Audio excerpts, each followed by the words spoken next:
Atabeyler.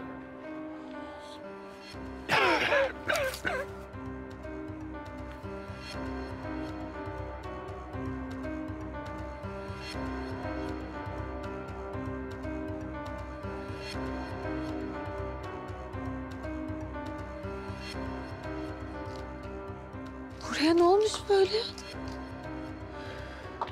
Tamam. Tamam.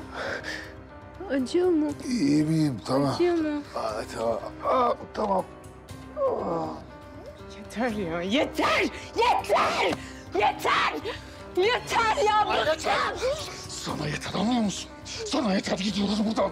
Gidiyoruz bak, şu bize yaptıklarına bak. Biz bunlarla aynı değiliz. Aynı dili konuşmuyoruz, gidiyoruz diyorum size. Hadi, yürü gidiyoruz. Gitmeyeceğim! Gitmeyeceğim, yürü gitmiyorum! Gonca! Gonca!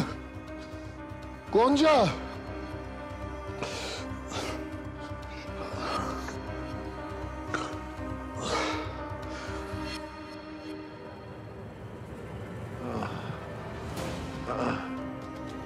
Ah ya.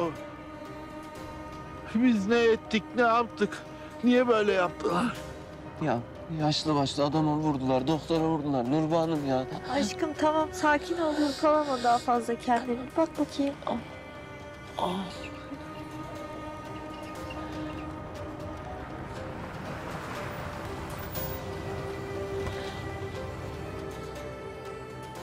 Toprak. Ne oldu burada? Ne oldu burada? İyi misiniz? Gördüğün gibi toprağım. İyi miyiz? Değiliz. Doktor. Ya toprak, yapmayın dedim, etmeyin dedim. Vurdular, kırdılar. Ya şu gariban çocukları bile dövdüler. Ya bu nasıl bir kötülük, bu nasıl bir vicdansızlık? Adamlar Rıfat Ağa'dan selam getirdik dediler.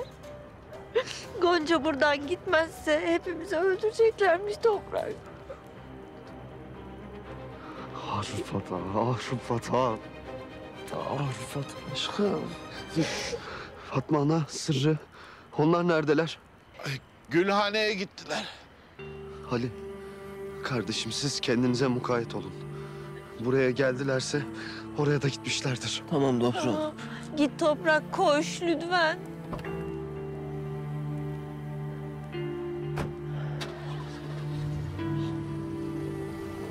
Ağlama ne yüzden? Ağlama. Geçti aşkım.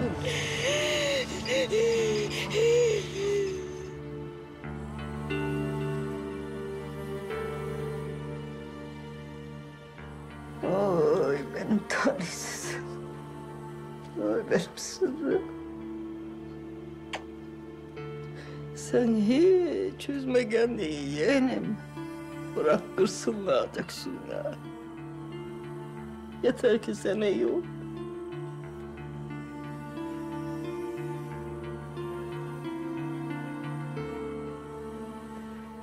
Gonca. Kızım. İnsafsızlar. İnsan bu kadar kötü olur mu ya? Yavrum ayaklarını kesersin kızım. Yavrum gel. Gel, gel benim kuzum. Oh, yok, yok kızım. Yok benim bir tanem. Yok yavrum. Benim yüzümden oldu değil mi? Hı? Gonca buradan gitsin dediler değil mi Fatma Hanım? Gonca buralardan gitsin dediler. Ben ne dedim peki? Gitmeyecek dedim. Benim kızım hiçbir yerlere gitmeyecek dedim. Hiçbir yere göndermiyorum ben kızımı dedim. Yanımda kalacak dedim.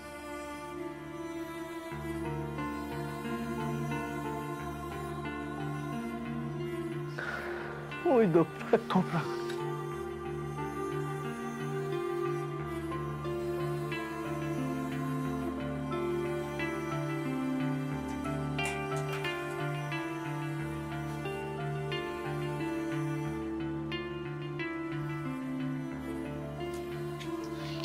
İyi misiniz? Bir şeyiniz yok değil mi? Yok.